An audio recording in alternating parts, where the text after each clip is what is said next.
नमस्कार दोस्तों, कैसे हैं आप सब। और आज मेरी आई दृष्टि की जो मैगजीन थी उसकी लास्ट क्लास होगी। मैंने संक्षिप्तकी के 9 पेजेस छोड़े हुए थे। आज वो 9 पेज हम लोग कंप्लीट करेंगे। पहले आपको बताता हूं कि उन 9 पेज में क्या क्या टॉपिक शामिल है। तो पहले 6 पेज में केवल और केवल टॉपिक है आपका पुरस्कार गणना। पहले 6 पेज में आपका पुरस्कार टॉपिक है। पेज नंबर मैं आपको बता दूं जहां से हम लोग करने वाले हैं 179, पेज नंबर 179। बाकी संक्षिप्त की इसके पहले 3 क्लासेस लगभग 1.5 घंटे की हुई हैं, यानी 4.5 घंटे के अराउंड क्लासेस ऑलरेडी मैंने ले रखी है। अब देखो, पुरस्कार वाला जो टॉपिक है वो 3 पार्ट में डिवाइड है। एक आपका होता है राष्ट्रीय पुरस्कार, सेकेंड आपका है अंतरराष्ट्रीय, ठीक है, सेकेंड आपका है अंतरराष्ट्रीय, और थर्ड इसी में एक अलग हिस्सा माना जाता है, फिल्म पुरस्कारों को अलग किया जाता है, जिसमें बेस्ट फिल्म कौन सी है, बेस्ट डायरेक्टर कौन से हैं, बेस्ट एक्टर कौन से हैं, या इंटरनेशनल फिल्म पुरस्कारों में अगर किसी भारतीय फिल्म को, अभिनेत्री को अगर इंक्लूड किया गया है तो वो फिल्म, वो अभिनेत्री या वो अभिनेता जो भी वो हमारे लिए इंपॉर्टेंस रखते हैं। तो हम लोग को इन 6 पेजेस में पहले यही 3 चीज समझाइए। अब देखो, जब आप पुरस्कार के टॉपिक को देखोगे तो कम से कम 200 पुरस्कारों के ऊपर चर्चा है। 200 प्लस पुरस्कार तो होंगे इन 6 पेजेस को मिला के। अब आप 600 पुरस्कार तो याद नहीं कर पाओगे, और इन 200 पुरस्कार तो याद नहीं कर पाओगे, और इन 200 पुरस्कार के अपने किसी किसी पुरस्कार के 3-3, 4-4, 5-5 सब टॉपिक्स है। यानी अगर फैक्ट्स पे जाओगे तो यहाँ पे 500 प्लस फैक्ट है, और 500 केवल पुरस्कार का फैक्ट अपने से याद नहीं हो पाएगा। यहीं पे मैं आपसे जब बार बार कहता हूं कि आपको पीवाईक्यू पे अच्छी पकड़ बनानी चाहिए, तो समझो, आप समझ पाते हो कि वो कौन सा राष्ट्रीय पुरस्कार है जो अक्सर पेपर में आता रहता है। ठीक है, जैसे साहित्य अकादमी पुरस्कार जो है वो पेपर में आते हैं, जैसे व्यास सम्मान, सरस्वती सम्मान, ये सारे पुरस्कार आपके पेपर में आते हैं। और भी एग्जाम्पल ईटीसी हम लोग कर सकते हैं, और भी एग्जाम्पल्स है। इसी तरह से अंतरराष्ट्रीय पुरस्कारों में नेल्सन मंडेला वगैरह वगैरह ईटीसी कर लेते हैं। बहुत सारे एग्जाम्पल है, 5-6, वो हमारे लिए काफी इंपॉर्टेंस रखते हैं। अब फिल्म पुरस्कारों में भी इसी तरीके से सीरीज है। हमको क्या करना होगा कि जो इंपॉर्टेंस रखते हैं उनको याद करना होगा, जो सेमी इंपॉर्टेंस रखते हैं उनको रीड करना होगा, ताकि सेमी जो इंपॉर्टेंट चीजें हैं वहां से अगर प्रश्न बन के आए तो हमको एक अंडरस्टैंडिंग रहे कि हाँ भाई, कुछ तो पढ़ा था मैंने, और उन चारों ऑप्शंस में समझ पाए कि क्या हमने रीड किया था। अगर आपने रीड किया है तो दिमाग में कहीं तो है, ऑप्शन आते ही आप सही कर पाओगे उसको। ओके, तो ये हो गया राष्ट्रीय पुरस्कार। बाकी जो बचे आपके 3 पेजेस है, 3 क्या लगभग 2.5 पेजेस में आपको समझाया है, वो आपका है योजना एवं परियोजना।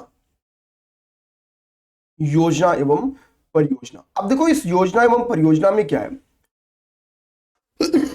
खास तौर पे योजना और परियोजना के टॉपिक्स में जो इकोनॉमिक परियोजनाएं हैं, ठीक है, कोई रक्षा गलियारे का डेवलपमेंट किया गया, या कोई पाइपलाइन स्टार्ट की गई, ठीक है, या फिर कोई सोलर प्रोजेक्ट स्टार्ट किया गया, कोई थर्मल प्रोजेक्ट स्टार्ट किया गया, तो कितने मेगावाट के प्रोजेक्ट है, कहां पे स्टार्ट किए गए, किस चरण का शुभारंभ किया गया, कहां से शुभारंभ किया गया, ये सारी चीजें इसमें आती हैं।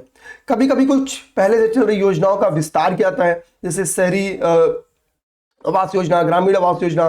कभी कभी योजना का विस्तार कि भाई इसका टारगेट था 5 करोड़ लोग को सुविधा प्रदान करना, अब बढ़ा के 7 कर दिया गया है। या फिर उनकी टाइम पीरियड की कोई योजना मान लो 2024 में पूरा होने वाली थी, अब उसको एक्सपेंड करके उसको 2027 कर दिया गया। तो इन चीजों के बारे में लिखी रहती है। तो पहले 3 मिनट में मैंने आपको समझाया कि इसमें क्या क्या चीजें आती हैं।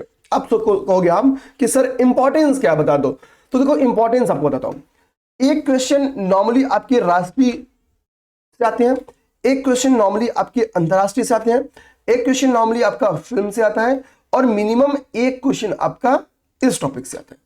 तो 4 क्वेश्चन तो सीधी सी बात है यहां से। आप देखो इंपॉर्टेंस और क्या आपको बताते हैं, आपको इस टॉपिक को पढ़ते समय क्या सावधानियां बरतनी है। अगली किसी इतर क्लास में और मेरी क्लास में जो डिफरेंस है, आपको एक कॉपी लेके बैठना होगा, नहीं लियोगे तो पेज ले लो, इस तरीके से कुछ भी नहीं लोगे तो अभी पढ़ लो। क्या करना है, बाद में अपनी बुक में अंडरलाइन जरूर करना, और वहां से ये चार्ट बनाना है। अब यहाँ पे से मान लो आप जो परियोजना पढ़ोगे तो बुक में 2500 परियोजना के बारे में, 600 मेगावाट की परियोजना, या 1800 मेगावाट की परियोजना, 2 × 9900, यानी मतलब वगैरह वगैरह वगैरह। आपको ऐसे 3 कॉलम बनाने होंगे, ठीक है। यहां पे लिखना होगा परियोजना, यहां लिखना होगा क्या, उसकी कैपेसिटी कितनी है, कैपेसिटी, यहां पे स्टेट कि भाई वो किस राज्य से संबंधित है। ओके, या यहाँ पे के बारे में लिख सकते हो कि यार कुछ एक्स्ट्रा इंफॉर्मेशन है इस स्टेट में है, या उससे संबंधित कुछ एक्स्ट्रा इंफॉर्मेशन लिख दो। अब आप एक चार्ट के माध्यम से पूरी परियोजना खत्म कर दोगे। ठीक, इसी तरीके से क्या करना है आपको, ऐसे लिखना है पुरस्कार, ओके, बुक, और यहां पे लेखक।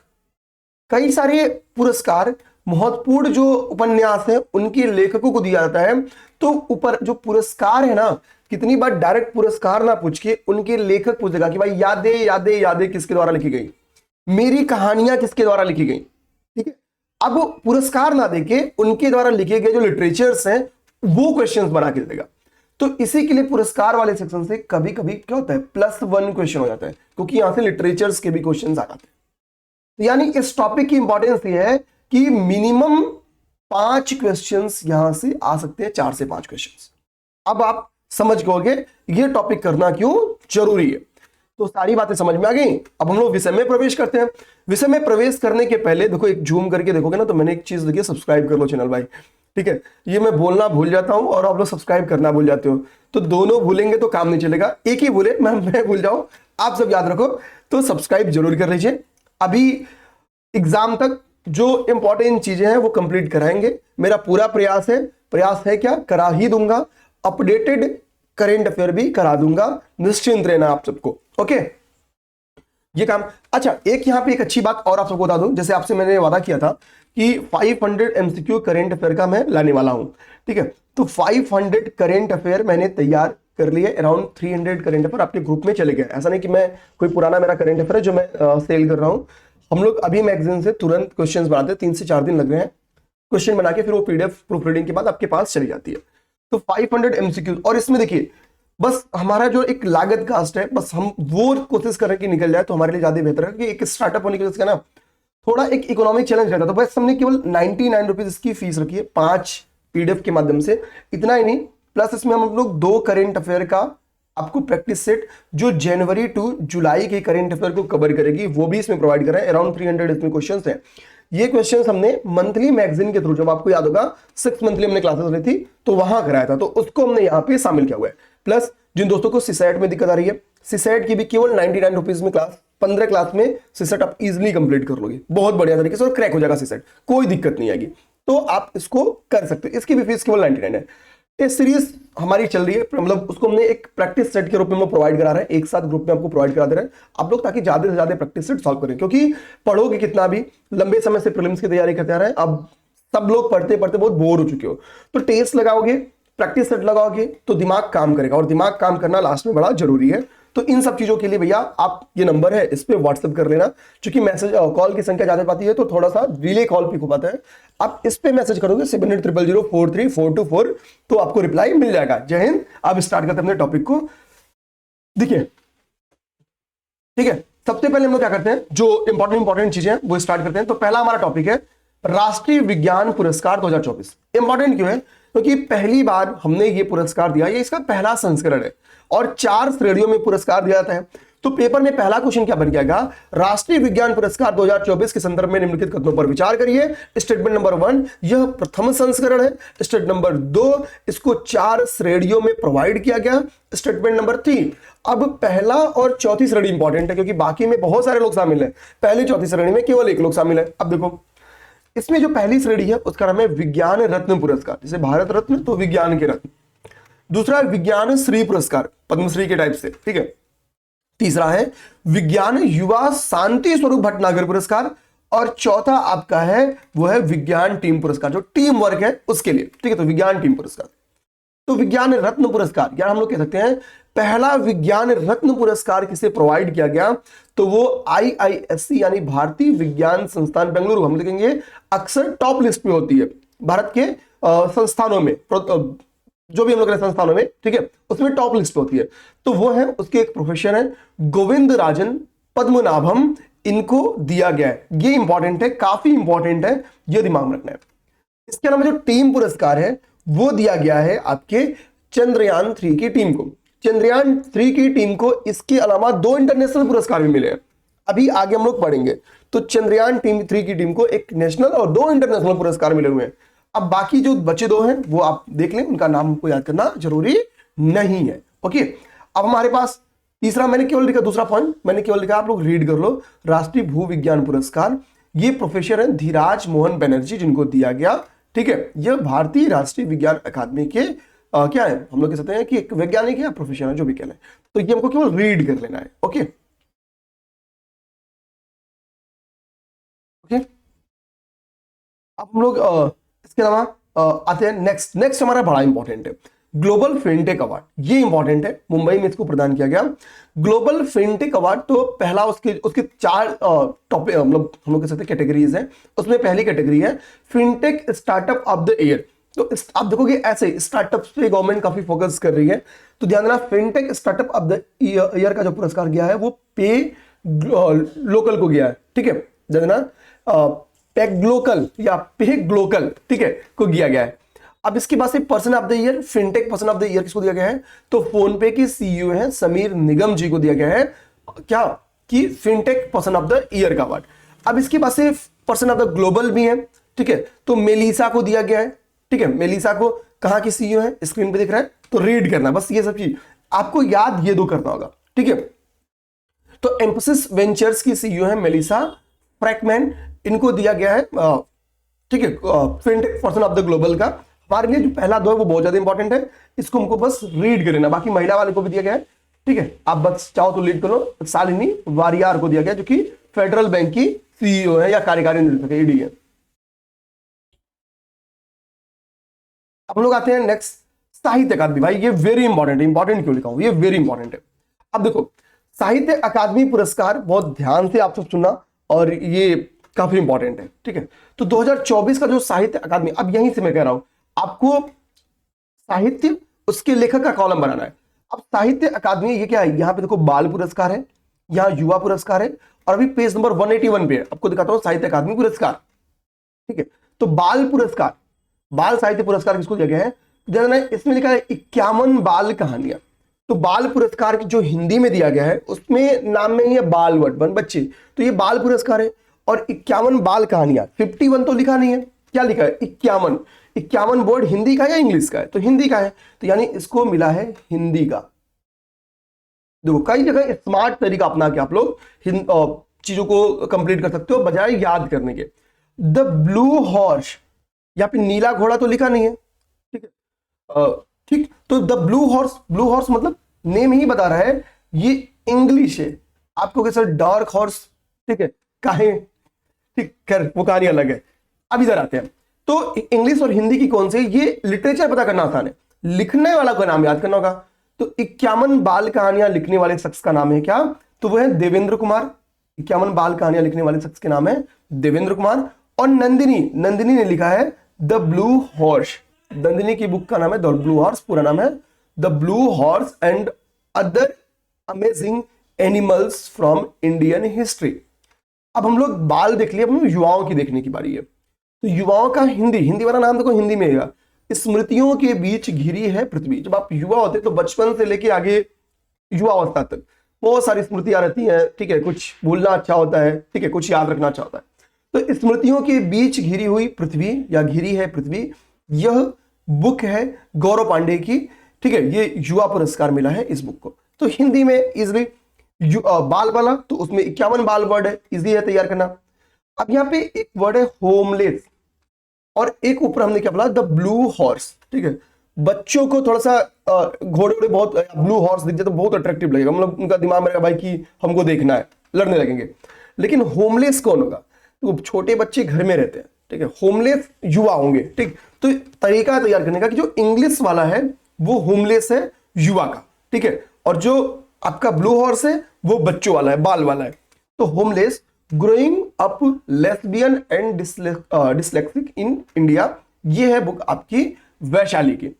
इंग्लिश वाले को लिखने वाली है नंदिनी, और हिंदी वाले मतलब बाल वाले को और वैशाली लिखने वाले हैं जो क्या है ये इंग्लिश वाला। तो ये थोड़ा सा हम लोग कम एक दूसरे से तुलना करके तैयार कर लिए।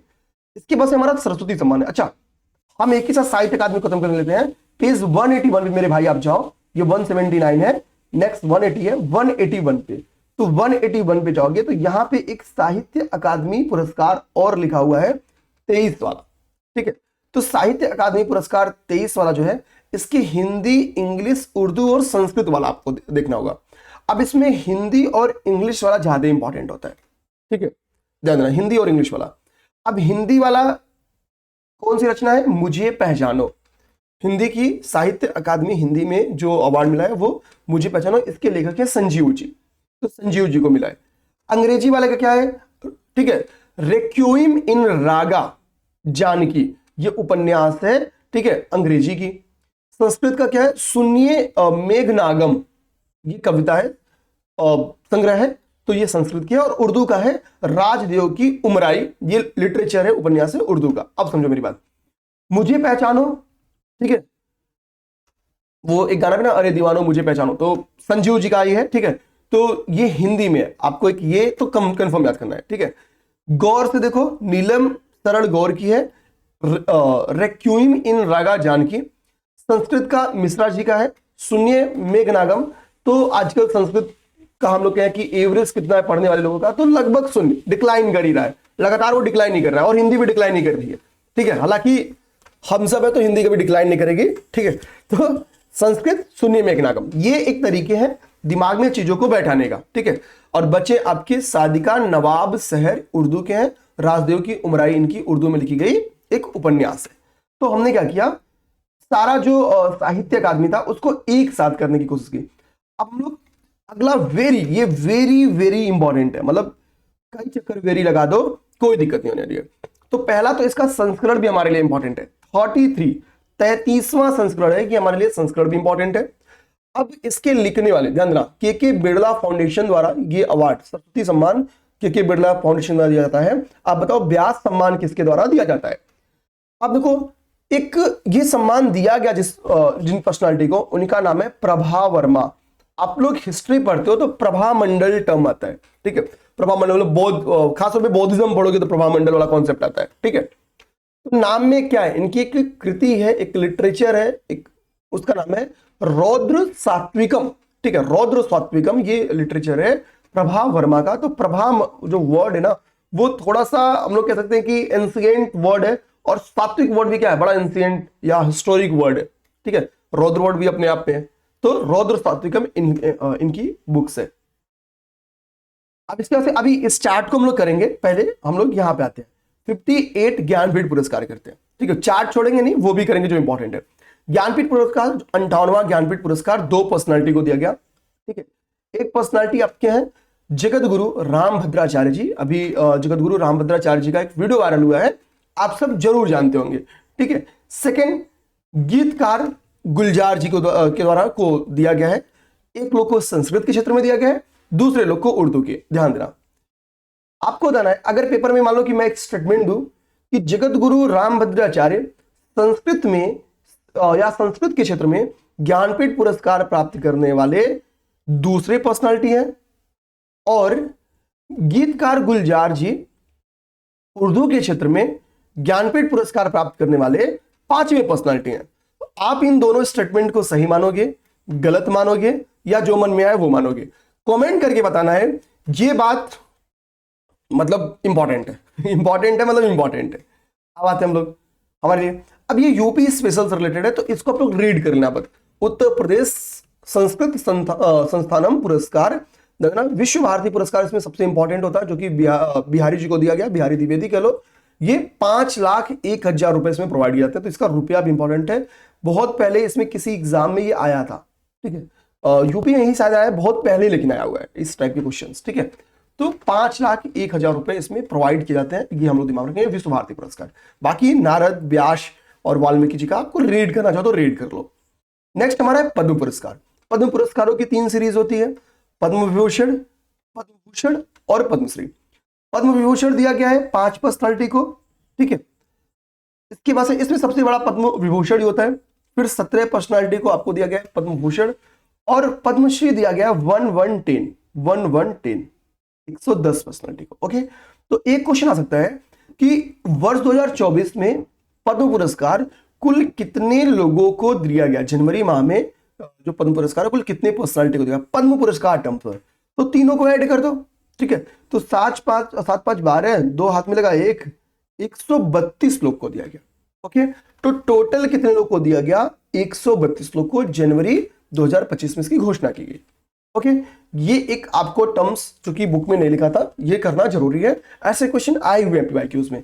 अब देखना, पद्म विभूषण दिया गया 5 लोग को। पद्म विभूषण जो है वो हमको याद करना होता है। इस बार 5 पर्सनालिटी को ही भारत रत्न भी दिया गया, वो हम लोग पहले की क्लासेस में कर चुके हैं, तो यहाँ पे इसलिए वो पुरस्कारों में नहीं लिखा है पद्म विभूषण। ठीक है, एक सेकेंड, देखिए मैं चाय लेके आया था लेकिन मैं भूल गया पीना, ये गला तर करने के काम आएगा। वीडियो को सब लोग लाइक कर देना, शेयर जरूर कर देना। पूरी क्लासेस कंप्लीट है और one of the best classes provide कराए हैं। निश्चिंत रहो, करंट अफेयर में कहीं दिक्कत नहीं आएगी। दिक्कत आएगी तो सबको आएगी, केवल आपको तो नहीं आने वाली है, विश्वास रखो। इसमें देखो, चूंकि इलेक्शन था तो इलेक्शन का इंपैक्ट हमेशा गवर्नमेंट के पॉलिसीज में दिखता है।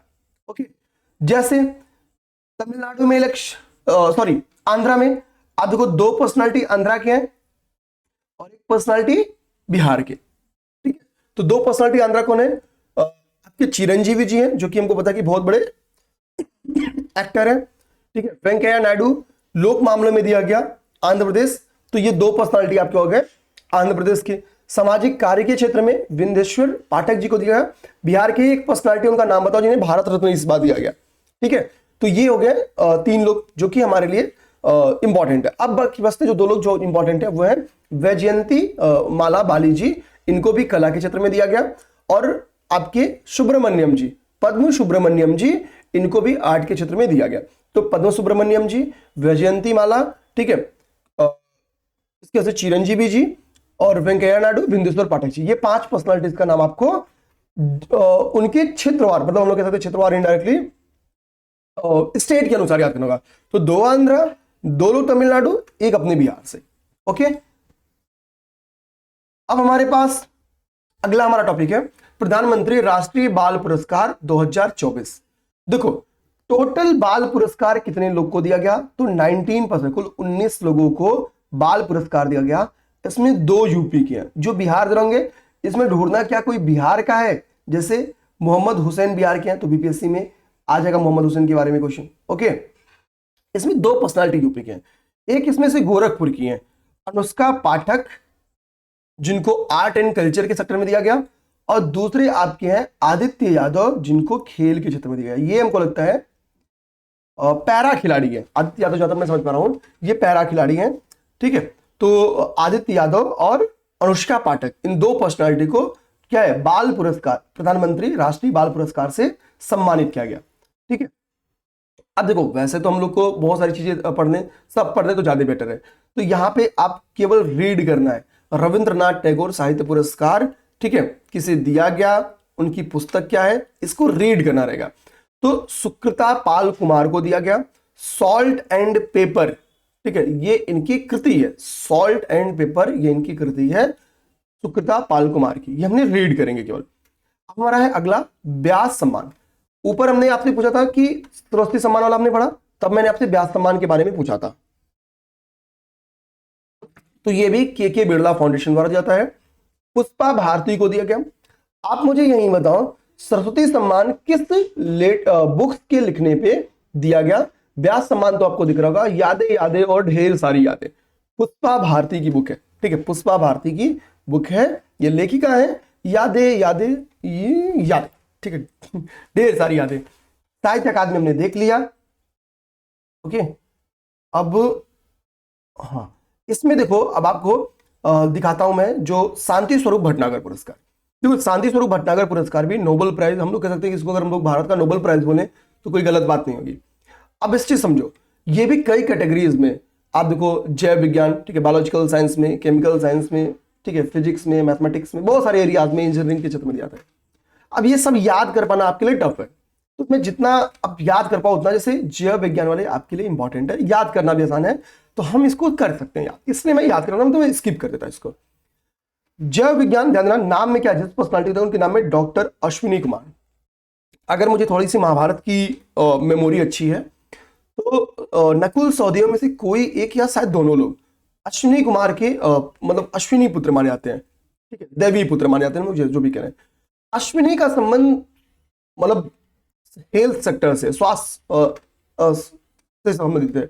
तो वहां से हम लोग थोड़ा सा जैव विज्ञान को रिलेट करा सकते हैं। ठीक है, बस एक नाम हम लोग इसमें सुब्बा रेड्डी याद कर लेते हैं। ठीक है, डॉक्टर मुड्डिका सुब्बा रेड्डी भी इसमें इंक्लूडेड है, 2 लोग को दिया गया। ओके, एक बार रीड कर लेंगे बस।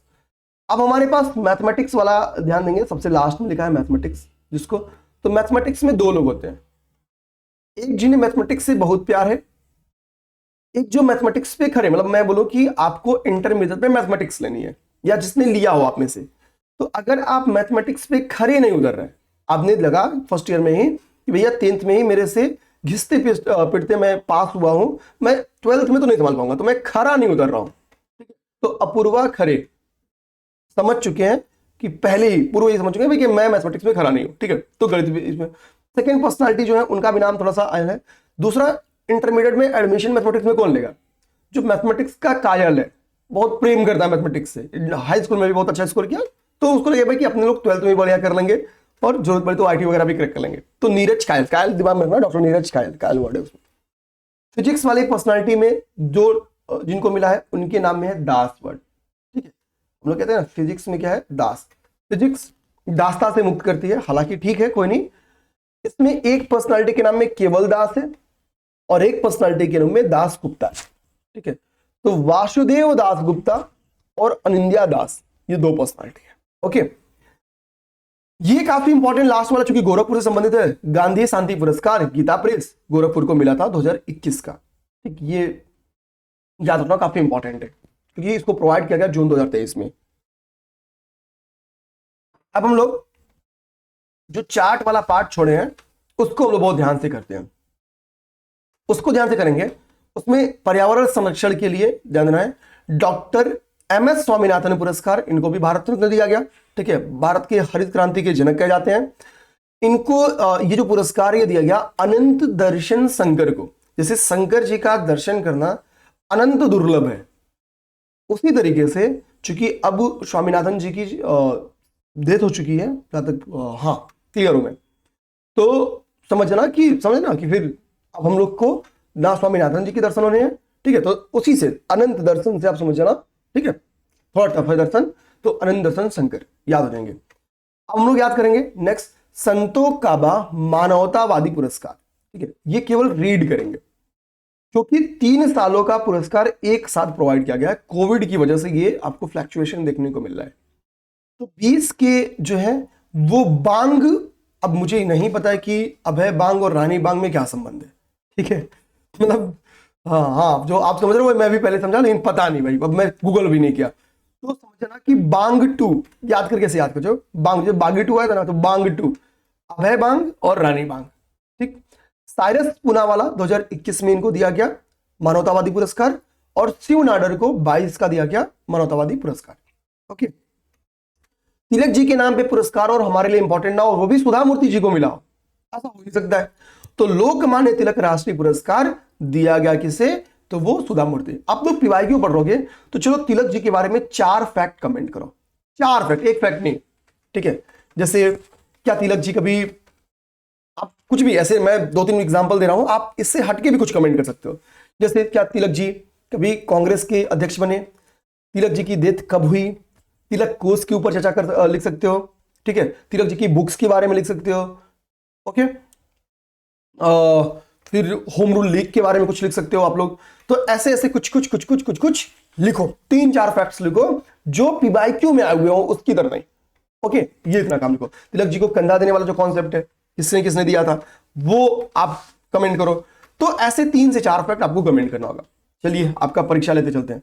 नेक्स्ट हमारा जो फैक्ट है वह है ओमान चांडी लोक सेवक पुरस्कार। अब देखो ये पहली बार हमने, मतलब मैं 4 सालों से करंट अफेयर पढ़ा रहा हूं, मुझे राहुल गांधी जी का नाम पहली बार मिला किसी अवार्ड में। ठीक है, तो मैं इसलिए इनको इंपॉर्टेंट मान के चला हूं।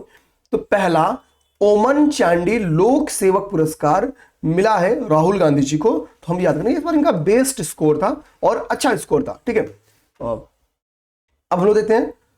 ठीक, नेक्स्ट हमको रीड करनी है, आप लोग रीड कर लेना। वह शांताराम लाइफ टाइम अचीवमेंट पुरस्कार, लाइफ टाइम अचीवमेंट है क्योंकि ये पुरस्कार जिन पर्सनालिटी को दिया गया उनका नाम है सुब्बैया नल्लू मुत्तू। नाम इंपॉर्टेंट नहीं है, इनका काम इंपॉर्टेंट है। ये वन्यजीव पे बेस्ड मूवीज बनाते हैं, एक फिल्म निर्माता है। ओके, लता मंगेशकर दीनानाथ पुरस्कार, ये वेरी इंपॉर्टेंट है, वेरी इंपॉर्टेंट है। ओके, लता मंगेशकर दीनानाथ मंगेशकर पुरस्कार अमिताभ बच्चन जी को इस बार दिया है। कौन बनेगा करोड़पति? 7 करोड़। ठीक है, ऐसे तो अमिताभ जी को मिला है 7 करोड़ रुपए। ठीक है, अब देखो रतन टाटा जी का हमको पता है डेथ हो गया, हम लोग भारत रत्न की मांग कर रहे थे, ईश्वर करे मिल जाए, क्योंकि मेरी भी बहुत इच्छा है, हमारी क्या करोड़ों लोग की इच्छा है। ठीक है, बाकी गवर्नमेंट जाने। ठीक है अब लोग आते हैं, टाटा जी को 2-3 पुरस्कार मिले। एक तो किस मानवतावादी पुरस्कार 2021 मिला था, 24 इनको प्रोवाइड किया गया और इनके डेथ के पहले प्रोवाइड किया गया था। दूसरा, मार्च में इनको नरसिम्हा राव मेमोरियल अवार्ड भी मिला था। तो हमको रीड करना है इसको, आर मतलब रीड।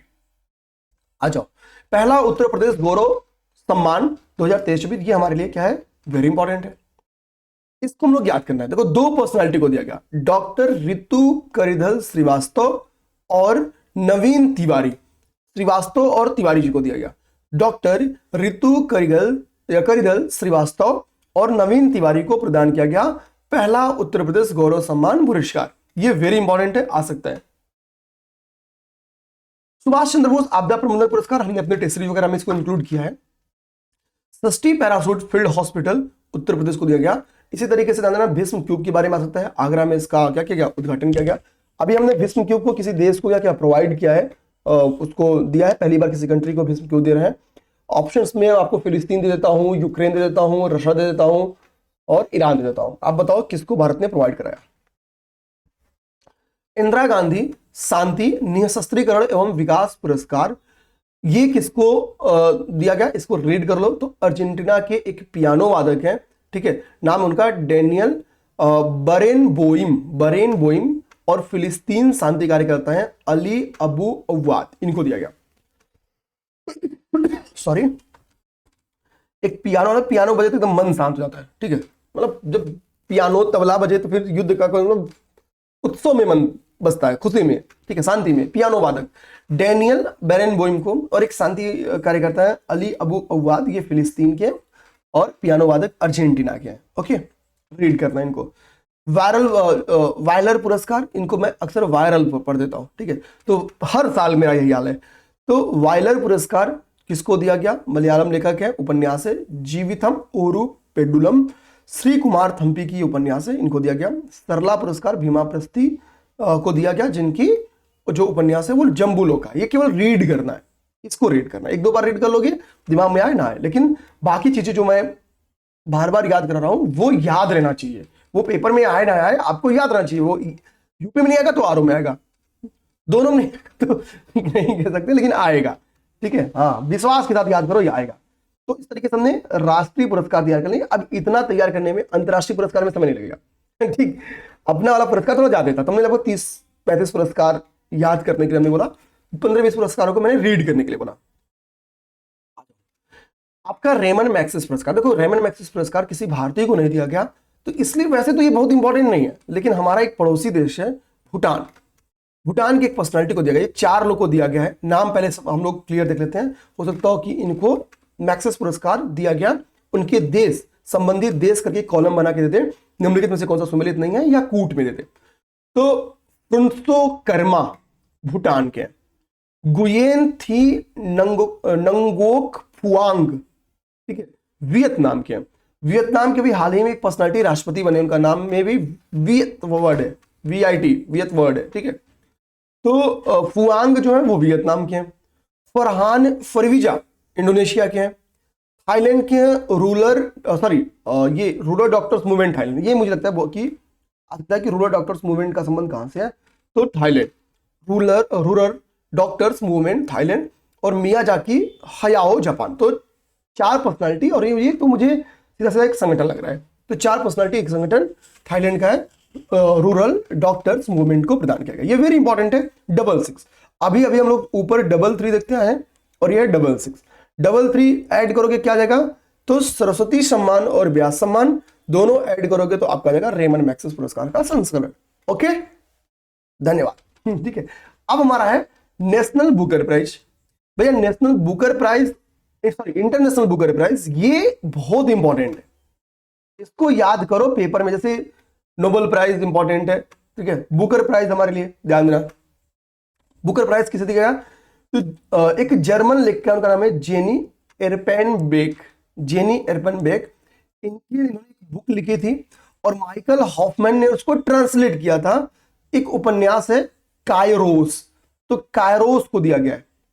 कायरोस नामक एक उपन्यास है जिसको प्रदान किया गया। ये किसके द्वारा लिखित है? तो जेनी एरपेनबेक के द्वारा लिखा गया है और माइकल हॉफमैन द्वारा अनुवादित है। इसके द्वारा मिले गए प्राइज को दोनों लोग में डिवाइड किया जाएगा इक्वली।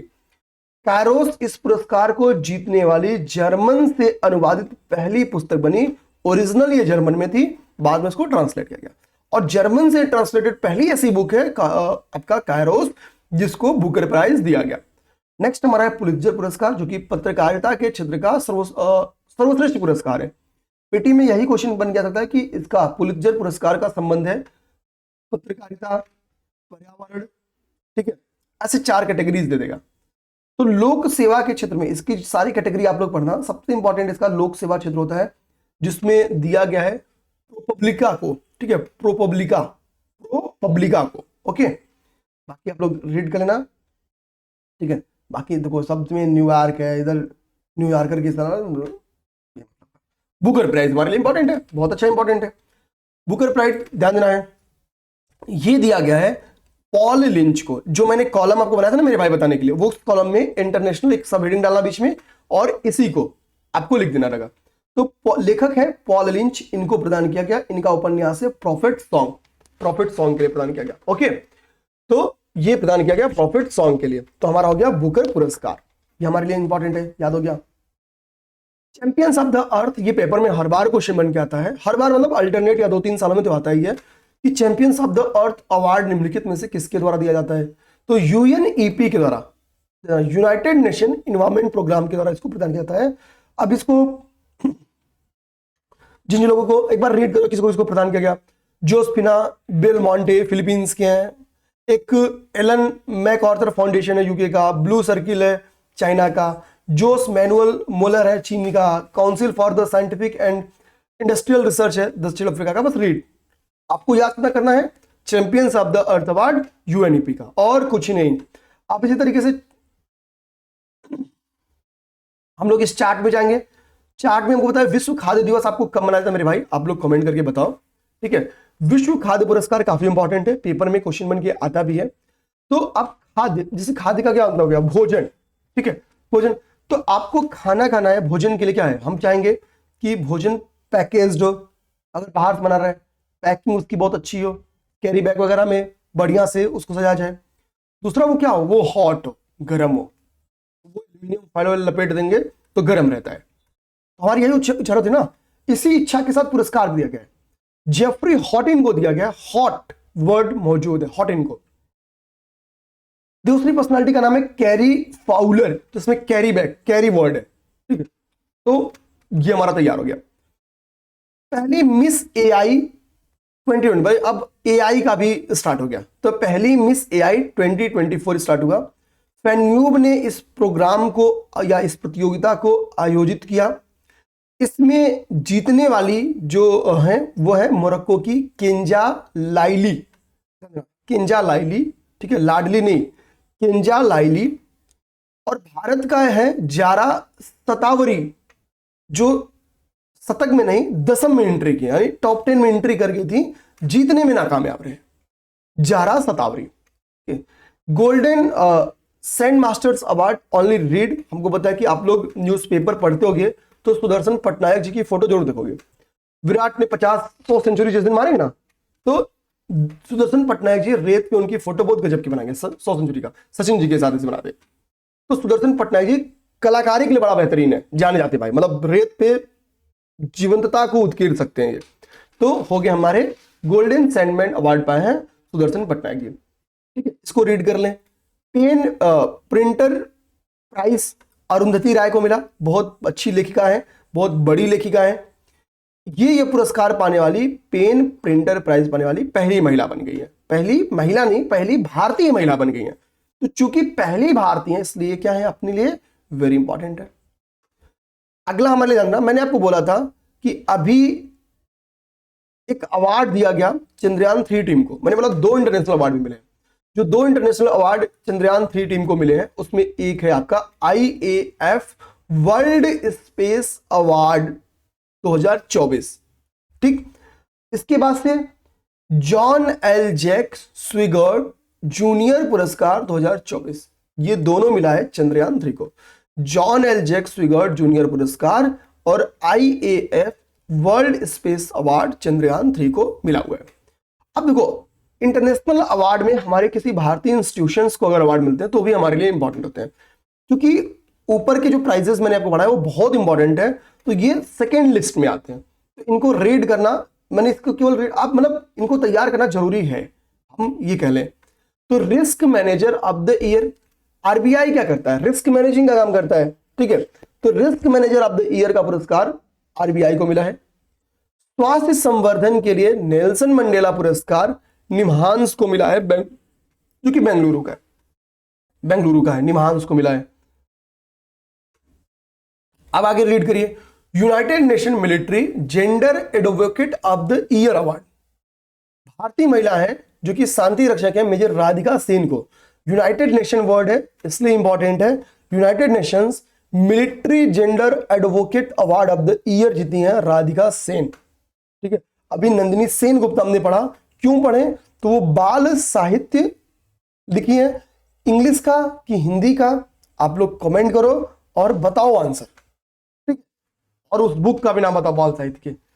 अगला है WHO विश्व तंबाकू निषेध दिवस, आप बताओ पहले तंबाकू निषेध दिवस कब मनाया जाता है, जहांगीर ने इस पे बैन लगाया था या अकबर ने इस पे बैन लगाया था भारत में जब पुर्तगीज इसको लेके आए थे, बताइए। क्योंकि पीने का, अभी तो हम लोग तंबाकू लोग खाते हैं ना, पीने का चलन चल गया था, जहांगीर का ये एक योगदान है, हालांकि बहुत सारा योगदान नहीं है लेकिन ये योगदान है आपके लिए, ठीक है। अब इसी समय आप लोग जाके थोड़ा सा अकबर पढ़ लेना, बस PIQ वाला पढ़ना, बहुत ज्यादा नहीं। अच्छा, एक रीड करना यूनेस्को, केवल जो रीड कर रहे हैं उसमें मतलब आप 2 बार रीड करो ताकि कई दिमाग में बैठा रहे। UNESCO Guillermo Cano World Press Freedom, ये फिलिस्तीनी पत्रकार, वही फिलिस्तीन में चल रहा है, ठीक है, वो इंटरनल भी चलता है एक्सटर्नल भी चलता है, तो वहां की पत्रकार को दिया। गोल्डन पर्यावरण पुरस्कार very important, one of the best fact environment ecology current affair, Alok Shukla को दिया गया, वेरी इंपॉर्टेंट भाई ये आलोक शुक्ला जी, वेरी इंपॉर्टेंट है। गोल्डमैन पर्यावरण पुरस्कार, वर्ल्ड लिटरेरी प्राइज ये दिया गया है ममता जी सागर को, केवल रीड करो और कुछ नहीं, ठीक है। जॉन जैक का मैंने आपको बता ही दिया, तो छोड़िए। अब यहाँ पे अगले पेज में, पेज नंबर 184 में आओगे, 8वें नंबर पे से स्लाइड करके आना, 1 2 3 4 5 6 7 8 9वें नंबर पे, पॉइंट नंबर 9 पे आओगे तो लिखा है खसरा और रुबेला चैंपियन पुरस्कार। तो खसरा और रुबेला चैंपियन पुरस्कार, इसका मतलब ध्यान रखना करा कि अमेरिका के वाशिंगटन DC में रेड क्रॉस मुख्यालय में यह प्रतिष्ठित पुरस्कार भारत को दिया गया। तो यह पुरस्कार का विजेता कौन हो गया, इंडिया। रेड क्रॉस का मुख्यालय कहां पे है, तो वाशिंगटन DC में। ये 2 फैक्ट इस लाइन में और आपके लिए उतना इंपॉर्टेंट नहीं है, आप सीधा आना राइट साइड में। राइट साइड में आपको नेल्सन शरणार्थी पुरस्कार दिखेगा, तो अब्दुल्लाही मीरे को दिया गया। अब्दुल्लाही मीरे को सोमालिया के पत्रकार हैं, पूर्व शरणार्थी हैं, इनको दिया गया, ठीक है। ग्लोबल इंडियन अवार्ड 2023 किसे दिया गया, ग्लोबल इंडियन अवार्ड, तो कनाडा इंडिया फाउंडेशन द्वारा दिया गया है ये सुधा मूर्ति जी को, ठीक है। यह पुरस्कार पाने वाली पहली महिला है, यह पुरस्कार पाने पहली क्या है, महिला है, पहली भारतीय, मतलब पहली महिला ही है ये, ध्यान देना, यह पुरस्कार पाने वाली पहली महिला है। तो ग्लोबल इंडियन अवार्ड, जो कनाडा से थोड़ा सा आजकल चल रहा है ना, तो याद कर जाना। सखारोव पुरस्कार भैया, ठीक है, आप इसको रीड करो। तो ईरान की मानवाधिकार कार्यकर्त्री जीना महसा अमीनी, इनको मरणोपरांत, और ईरान में वुमेन लाइफ फ्रीडम मूवमेंट को प्रदान किया, ये वेरी इंपॉर्टेंट पुरस्कार है, ध्यान देना, वुमेन लाइफ फ्रीडम मूवमेंट को प्रदान किया गया। तो ये दोनों ही ईरान की महिला कार्यकर्ती हैं, जीना महसा अमीनी, जिनको मरणोपरांत दिया गया है, और वुमेन लाइफ फ्रीडम मूवमेंट को दिया गया, ये 2 सखारोव, वेरी इंपॉर्टेंट फैक्ट है ये मेरे भाई, इसको इग्नोर मत करना, ठीक है। नॉर्मन बोरलॉग हमको पता है कि विश्व हरित क्रांति के जनक माने जाते हैं शायद ये, और इनको जो पुरस्कार से संबंधित, इनको डॉक्टर स्वाति नायक को, डॉक्टर स्वाति नायक को दिया गया है, ये पुरस्कार। अच्छा तो नॉर्मन बोरलॉग को किस सेक्टर में नोबेल प्राइज दिया गया था? तो दो खत्म हो गया, अब हमारा है फिल्म पुरस्कार। ठीक है, 5 से 7 मिनट में फिल्म पुरस्कार आपका समाप्त हो जाएगा, लोड नहीं। ठीक है, अब हम लोग फिल्म पुरस्कार स्टार्ट करते हैं। ठीक है, थोड़ा सा पॉज ले लिया था। अब 70वां राष्ट्रीय फिल्म पुरस्कार 2022। तो आप इसमें भी क्या करना, फिल्म पुरस्कार का ऐसे एक कॉलम बनाना, ऐसा एक कॉलम बनाना। ठीक है, इधर फिल्म पुरस्कार इंपॉर्टेंट, ठीक है, इधर कॉलम कि बेस्ट फिल्म, तो केवल इस पे ऐसे फिल्म लिख देना, तो उसमें मतलब हो गया कि सर्वश्रेष्ठ फिल्म या बेस्ट फिल्म हो गया।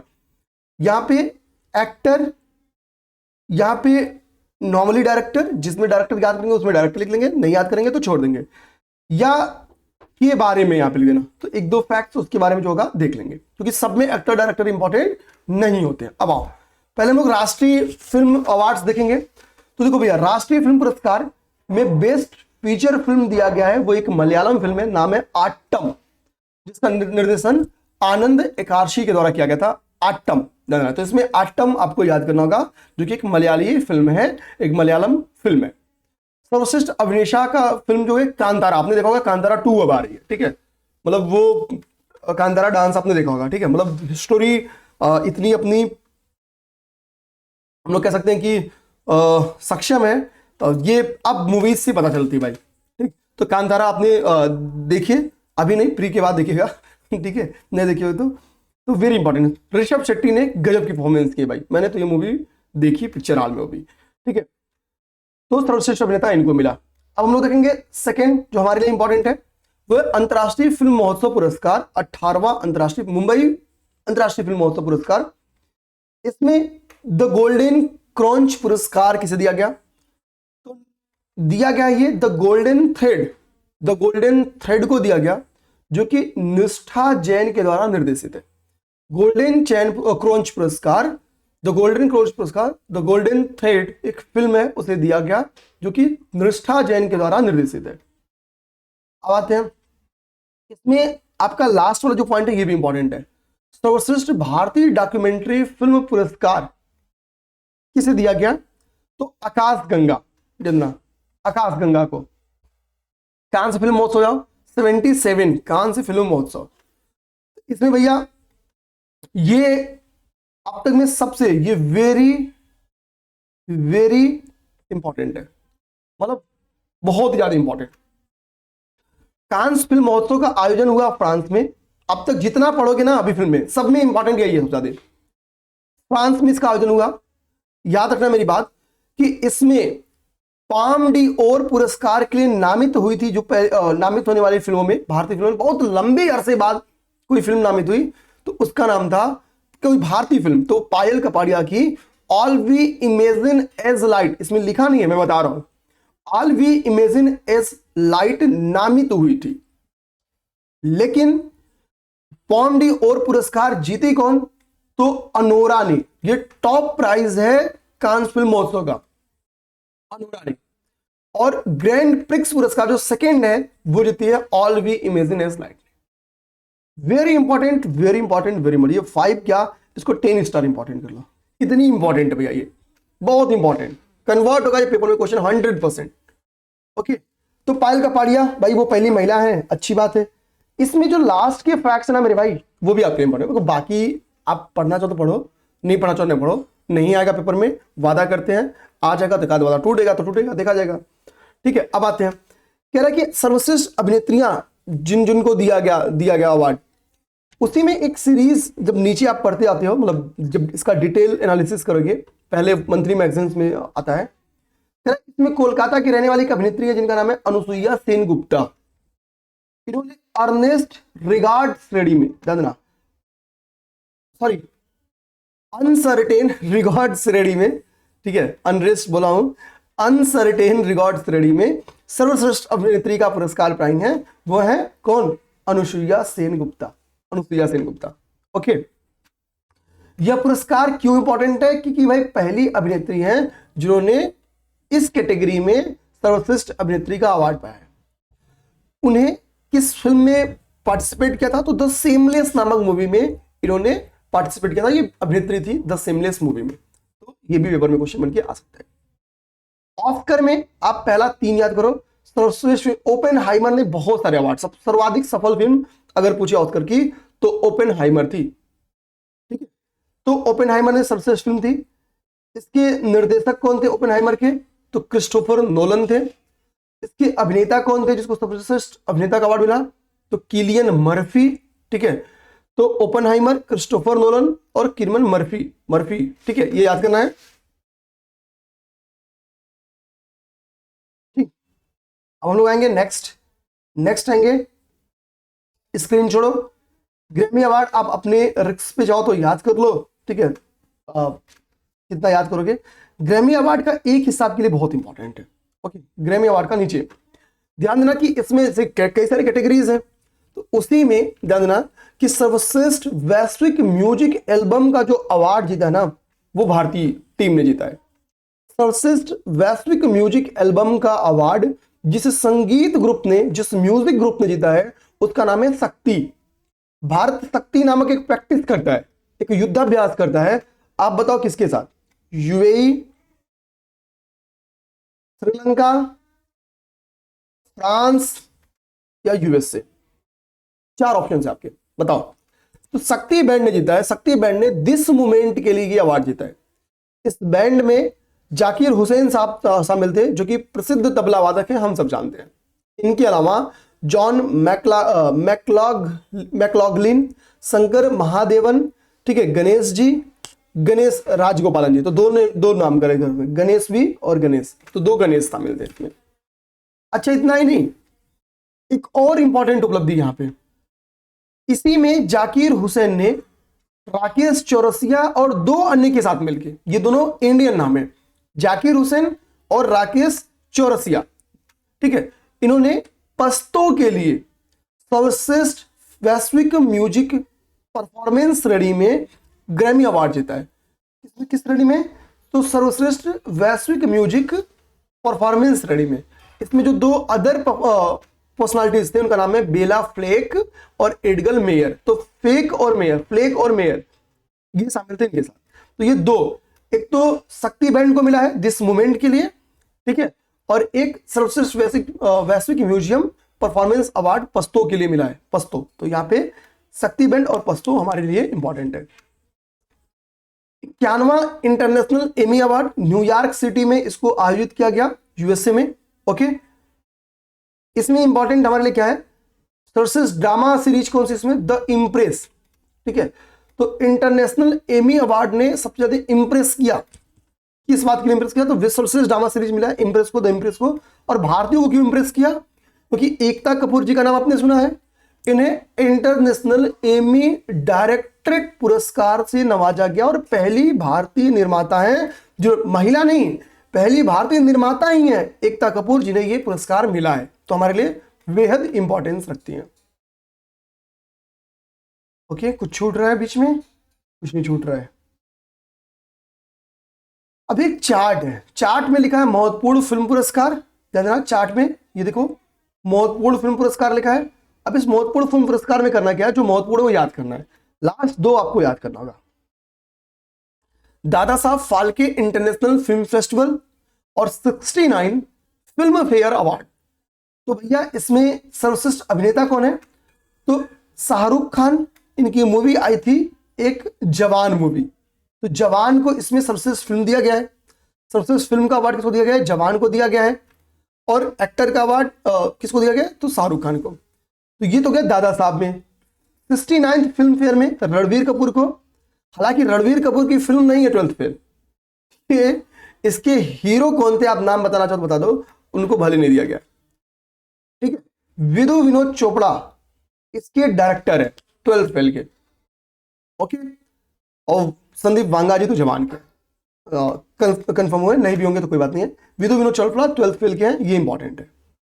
अब यहां पे देखना, रानी मुखर्जी को दिया गया है सर्वश्रेष्ठ एक्टर का अवार्ड, किसमें? दादा साहब में। और फिल्म फेयर में आलिया भट्ट को, फिल्म फेयर में किसको दिया गया? आलिया भट्ट। अब आते हैं, रानी भट्ट बहुत ओल्ड हीरोइन है, तो दादा वर्ड भी क्या बहुत ओल्ड है, तो ऐसे समझ जाना। इसी में दादा साहब में ही मोस्ट वर्सेटाइल एक्ट्रेस अवार्ड गया है नयनतारा को। मोस्ट वर्सेटाइल एक्टर अवार्ड गया किसको? नयनतारा को। अब हमारे पास हमारा लास्ट टॉपिक स्टार्ट होता है, वो है योजना एवं परियोजना। हमारी 55 मिनट की क्लासेस कंप्लीट होती हैं। योजना एवं परियोजना में आपको अभी एक कॉलम और बनाना सिखाऊंगा, वो आपको बनाना रहेगा। पहले जो मैं है वो समझाता हूं। हालांकि मैं इसको बना के जो हमारा करंट अफेयर वाला ग्रुप है वहां पे मैं भेज भी दूंगा, ओके, लेकिन तुरंत नहीं मांगने लगना, टाइम लेगा, बना के भेज दूंगा। मुझे पता है आप में से कई लोग नहीं बनाओगे, ठीक है, जो मैं कह रहा हूं, और वो इंपॉर्टेंट होता है। जल संचय जन भागीदारी पहल, नाम में क्या है, जन भागीदारी के माध्यम से जल संचय करो, खासतौर पे उन एरियाज में जहां पे भूजल अक्सर गर्मी में खत्म, पानी की दिक्कत। तो सूरत गुजरात में इसको स्टार्ट किया गया, ओके, कहां पे, सूरत गुजरात में इसको स्टार्ट किया गया। बाकी जो कहानी में रहता है ना कि उसका टारगेट क्या है कि भाई मतलब वो सब लिखा हुआ है तो खत्म हुआ। वीजियो एनएक्सटी, ठीक है, वीजियो एनएक्सटी इसको समझते हैं। तो वीजियो एनएक्सटी क्या है कि भारत की पहली फैशन पूर्वानुमान पहल है जिसमें एआई और इमोशनल इंटेलिजेंस को ऐड किया गया। भारत की पहली फैशन पूर्वानुमान पहल है। केवल यही याद रखिएगा कि हाल ही में चर्चा में रहा वीजियो एनएक्सटी का संबंध निम्नलिखित में से किससे है, तो भारत की पहली पूर्वानुमान फैशन पूर्वानुमान पहल है। आगे रोड टू स्कूल कार्यक्रम, भाई स्कूल को बढ़ावा मिले, साक्षरता को बढ़ावा मिले, सबको शिक्षा मिले, ठीक है, इसके लिए धंधना एक इनिशिएटिव है रोड टू स्कूल कार्यक्रम, ये चला है गोरखपुर में। योगी आदित्यनाथ जी का हमको बताया, ये शहर है, ठीक है, गुरु गोरक्षनाथ का धाम है ये। नेक्स्ट जो आपको केवल रीड करना है, ग्रीन टग ट्रांजिट प्रोग्राम, नाम में लिखा है ग्रीन टग ट्रांजिशन प्रोग्राम। तो समझे ना, पारंपरिक ईंधन से आपको वैकल्पिक ऊर्जा की तरफ ट्रांजिशन करना है। तो इस पहल का पारंपरिक ईंधन आधारित हार्बर डक से हरित अधिक उपजाऊ विकल्पों की ओर परिवर्तन को बढ़ावा देगी, ये इसका उद्देश्य होगा, ठीक है। इस प्रोग्राम को स्टार्ट किया गया नई दिल्ली में, तो नाम से ही पता चल रहा था। आगे आपके लिए प्रधानमंत्री आवास योजना इंपॉर्टेंट है। प्रधानमंत्री आवास योजना का टारगेट अब बढ़ा दिया गया है। टारगेट क्या किया गया है, बढ़ा दिया गया। टारगेट बढ़ा के क्या कर दिया गया मेरे भाई, तो देखो कह रहा है कि इस परियोजना के तहत आगामी 5 साल में, यानी जब 29 का चुनाव मोदी जी लड़ेंगे तो आगामी 5 साल में, वर्ष 2024-25 से लेकर 28-29, यानी आगामी 5 साल में शहरी गरीब और मध्यम वर्गीय परिवारों के लिए 1 करोड़ आवास बनाए जाएंगे। शहरी गरीब और मध्यम वर्गीय परिवारों के लिए, ठीक है। 1 CR कब तक, 2024-25 से स्टार्ट होगा 2028-29 तक, ठीक है, इस 5 साल के बीच में, 24-25 नहीं, अगले 5 साल में 24-25, 25-26, 26-27, 27-28, 28-29, तो ये इन 5 सालों में प्रधानमंत्री जीवन योजना में कुछ संशोधन किया गया। और संशोधन ये किया गया, ये योजना 5 साल के लिए बढ़ा दी गई, 5 ईयर के लिए इंक्रीज कर दी गई, यानी 28-29 तक इसकी कार्यसीमा बढ़ गई। ग्रामीण योजना की भी क्या हुआ, ग्रामीण आवास योजना का भी क्या किया गया, वित्त वर्ष 24-25 से 28-29 तक इस योजना को क्या की कर दी गई कि कार्यान्वयन की मंजूरी दे दी गई, यानी इसको भी एक्सपेंड किया गया, बढ़ाया गया। ओंकारेश्वर फ्लोटिंग सोलर परियोजना, ओंकारेश्वर हमको बताइए आपके मध्य प्रदेश के खंडवा जिले में है। वहां पर 90 मेगावाट, 19 मेगावाट का, ठीक है, 1 गीगावाट में कितना मेगावाट होता है बताओगे क्या, तो 19 मेगावाट का क्या किया गया, एक परियोजना यहां पे चालू की गई, सफलतापूर्वक चालू की गई, शिलान्यास नहीं, चालू किया गया, ठीक है। ओंकारेश्वर फ्लोटिंग सोलर पार्क में स्थित है, कि सॉरी कि ये जिसके द्वारा स्टार्ट किया गया वो है SJVN लिमिटेड। SJVN लिमिटेड द्वारा कार्यान्वित यह परियोजना मध्य प्रदेश के फला लोकेशन पे स्थित है। ओंकारेश्वर फ्लोटिंग सोलर पार्क में स्थित है, जो भारत का सबसे बड़ा सोलर पार्क है। तो क्वेश्चन ये भी आ सकता है कि भारत का सबसे बड़ा फ्लोटिंग सोलर पार्क कौन सा है, तो वो है ओंकारेश्वर, ओके। नेक्स्ट सिंकुल ला सुरंग परियोजना, जो कि लद्दाख में इसका शुभारंभ किया गया, इसका कार्य प्रारंभ हो गया, कार्य का ये बन रहा है, मतलब लद्दाख में बन रही है। ये जानना, एक ट्विन ट्यूब सुरंग है। पहले इसकी विशेषता क्या है कि ट्विन ट्यूब सुरंग है, लेंथ किसकी है, कितनी है, तो 4.1 किलोमीटर, ओके। कह रहा है कि यह सुरंग 4.1 किलोमीटर लंबी ट्विन ट्यूब सुरंग नीमू पदुम दारचा सड़क पर इतने फीट की ऊंचाई, लगभग 16,000 फीट यानी 15,800 फीट की ऊंचाई पर बनाई जाएगी, ठीक है, 15,800 फीट की ऊंचाई पर बनाई जाएगी। इसको रीड कर लेना आप लोग। भूमिगत कोयला गैसीकरण स्टार्ट हो रही है, इसकी एक पायलट परियोजना के तौर पर इसको स्टार्ट किया गया कास्ता कोयला ब्लॉक से। कास्ता कोयला ब्लॉक झारखंड में स्थित है, ठीक है। कास्ता कोयला ब्लॉक कहां पे स्थित है? झारखंड में,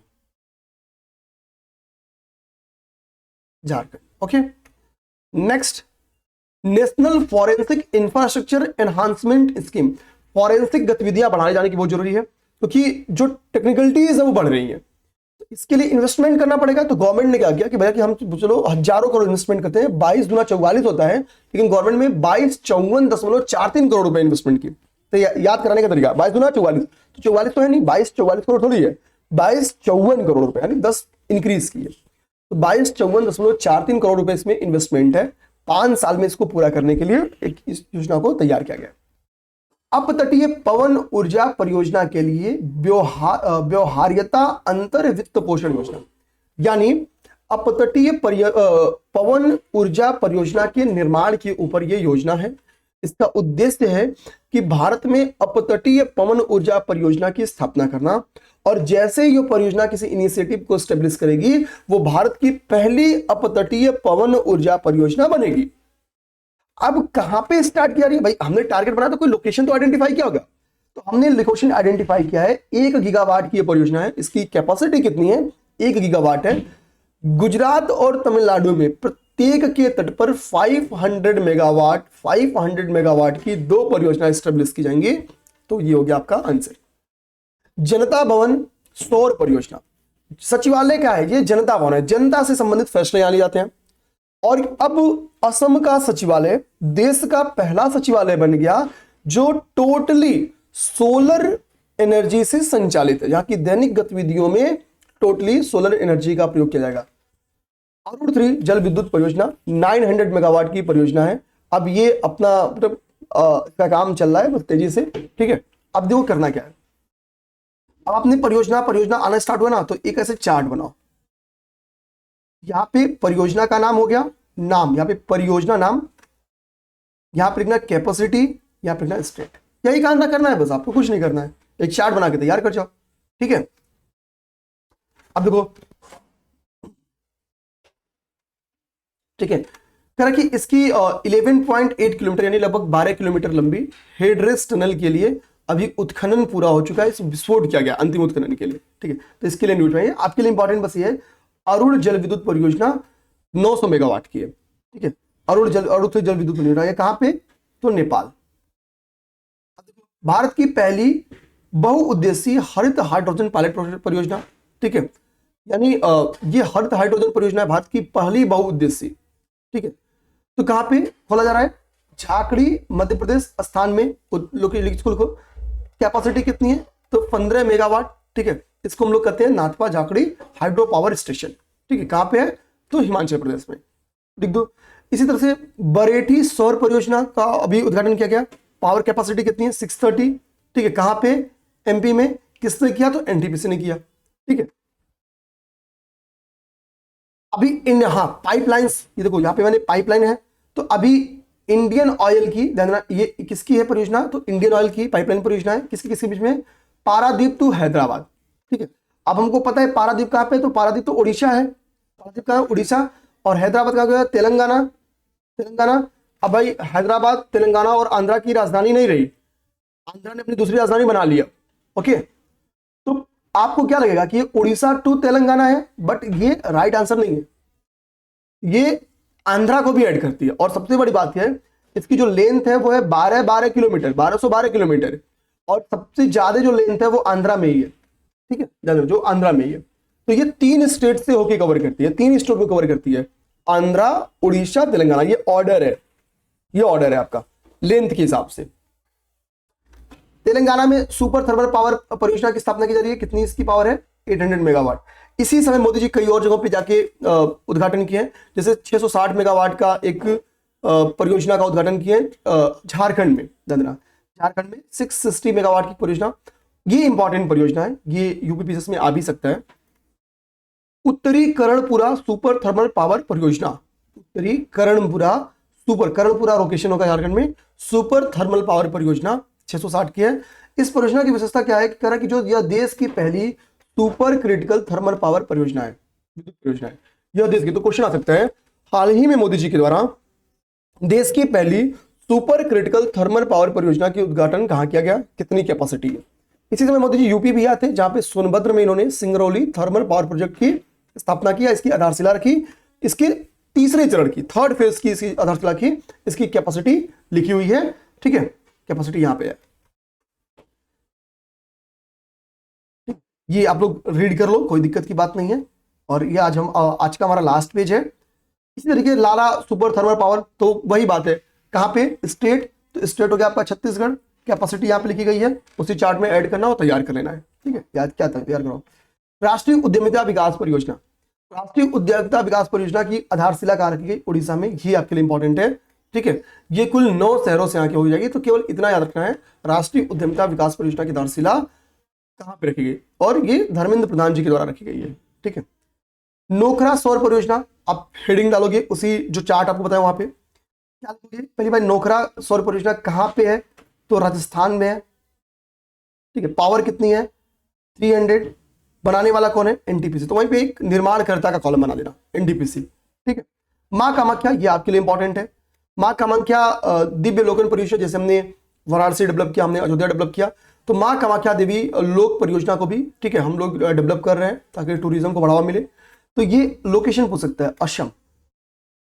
11,000 करोड़ रुपए इसके लिए इन्वेस्टमेंट यहां पे किया जा रहा है। ठीक है, देखो मैं बहुत सारी चीजें छोड़ रहा हूं जो कि कम इंपॉर्टेंट या नहीं इंपॉर्टेंट है। आपका मन लगे कि कुछ सर से छूट गया, ये तो इंपॉर्टेंट था, तो आपको रिस्क नहीं लेना है, उसको देख लेना है। ठीक है, श्री रामलला दर्शन योजना, ठीक है, तो छत्तीसगढ़ में भी जस्ट बीजेपी की गवर्नमेंट भी आई है। ठीक है, ध्यान देना है, रामलला के दर्शन के लिए भाई अपने आप में रामलला क्या है भाई, पूरे विश्व के आइकॉन है, मतलब सबकी पूजनीय देवता। तो छत्तीसगढ़ गवर्नमेंट ने क्या किया कि भाई कि सबकी कैपेसिटी तो है नहीं कि भाई उतना रुपया लगा के आप आए अयोध्या, दर्शन की तो इच्छा सबकी है। तो गवर्नमेंट ने कहा हमें 20 के यानी 20,000 लोग को पर ईयर क्या करेंगे, रामलला का दर्शन कराएंगे। ठीक है, तो ये है रामलला दर्शन योजना छत्तीसगढ़ की, ये वेरी इंपॉर्टेंट है, यूपी संबंधित है इसलिए इंपॉर्टेंट है। विकसित भारत संकल्प यात्रा हमने झारखंड की खूंटी से स्टार्ट की। ठीक है, हमने यानी हमारे प्राइम मिनिस्टर जी ने। नेक्स्ट एक पहल है जो कि एक रेटिंग पहल है, नई रेटिंग एवं प्रमाणन पहल है नेक्स्ट, जो कि भारतीय उद्योग परिषद के द्वारा इसको लाया गया। फिर उसी चार्ट में आपको नेटवार मोरी जल विद्युत परियोजना को, जो कि बहुत छोटी कैपेसिटी की परियोजना, 30 मेगावाट की परियोजना है उत्तराखंड में। इसमें इंपॉर्टेंस बात है, ये जो है ये टोंस नदी पे बनाई जा रही है। ये यहां से आ सकता है क्वेश्चन कि टोंस नदी बनाई जा रही है। टोंस नदी क्या है? यमुना की एक ट्रिब्यूटरी है, तो यमुना के ट्रिब्यूटरीज आप तैयार कर जाना। ओके, यमुना के ट्रिब्यूटरीज पेपर में आ सकता है क्वेश्चन। ओके, तो नेटवार मोरी परियोजना आपको तैयार हो गया। मिशन शक्ति अभियान के चौथे चरण का इसके चौथे चरण का अभी योगी जी ने क्या किया? उद्घाटन किया या शुभारंभ किया। इस अवसर पर जो शक्ति है, 3 शक्तियों को सम्मानित भी किया गया। उसमें एक अपनी इसरो की साइंटिस्ट है ऋतु करिधाल श्रीवास्तव, एक पद्मश्री विजेता है असम की हेमोप्रभो छूटिया, और एफसीएल चेयरपर्सन है रोशनी नडार मल्होत्रा। इन तीनों लोग को सम्मानित किया गया। चौथे चरण की जो थीम है वह सुरक्षा, सम्मान और स्वावलंबन। सुरक्षा, सम्मान और स्वावलंबन, ये थीम है। ठीक है, इसी के साथ भारत की अब हमारे साथ, ठीक है, ग्रीन क्रेडिट लाइफ की ही एक हिस्से के तौर पे, ठीक है, लाइफ स्टाइल फॉर एनवायरमेंट के एक हिस्से के रूप में स्टार्ट किया गया ग्रीन क्रेडिट नियम को। तो कोई बात नहीं है, ग्रीन क्रेडिट नियम आप बताते हो कि लाइफ पहल हमने कब लेके आए, किस स्कोप में लाइफ पहल हम लोग लेके आते हैं। भारत की सबसे बड़ी पंप भंडारण परियोजना का शुभारंभ कहां किया गया? तो भारत की सबसे बड़ी पंप भंडारण परियोजना का शुभारंभ मध्य प्रदेश में किया गया। इसकी पावर है 1440 मेगावाट। ओके, तो ये था आपकी पूरी की पूरी करेंट अफेयर। मैंने पूर्णतया ईमानदारी से कोशिश की मैगजीन आपकी कंप्लीट हो जाए। मैगजीन कंप्लीट हो गई है, क्योंकि पेपर्स बार बार टल रहे थे। उस पेपर टलने ने ना केवल स्टूडेंट को, टीचर्स को भी चोट पहुंचाई है, और हमारा भी जो एक फ्लो होना चाहिए वो टूट गया था। और करेंट अफेयर पढ़ाने का असली मजा पता है लास्ट में होता है, कि एग्जाम नजदीक है, अब पढ़ाने में मजा आता है, लोगों को पढ़ने में मजा आता है। तो इसलिए मैंने थोड़ी सी लास्ट की, ताकि कुछ लास्ट में पढ़ाने के लिए, क्योंकि यार सब पढ़ाते पढ़ाते जीएस खत्म हो गया है, अब बचा कुछ नहीं, बचा यही है, तो इसलिए थोड़ा लास्ट खींचा। ठीक है, अब कल आपकी डिफेंस की क्लास रमन सर करा देंगे, तो आपकी डिफेंस खत्म हो जाएगी। अपडेटेड करंट अफेयर में भी पता है मुझे आप सबकी डिमांड है, कमेंट भी आ रहे हैं बहुत सारे, तो वो मैं करा दूंगा, आप सब उसके लिए निश्चिंत रहना। आगे देखो 99 रुपीज में केवल करंट अफेयर की बैच में स्टार्ट किया, वो भी एक स्टार्टअप होने के तौर पे शुरुआत है, तो अभी फाइनेंशियली उतना स्ट्रांग नहीं है कि सब चीज प्रोवाइड करा सके। तो बस 99 रुपए में हमने 5 टेस्ट यानी 500 क्वेश्चन प्लस उसमें बहुत सारी चीजें फ्री कर देना है। तो मौजूद है, आप लोग कर सकते हो। सीसैट को नगण्य मत करो, सीसैट जरूर देखो, ठीक है। ये सब काम कर लीजिए। जय हिंद, जय भारत।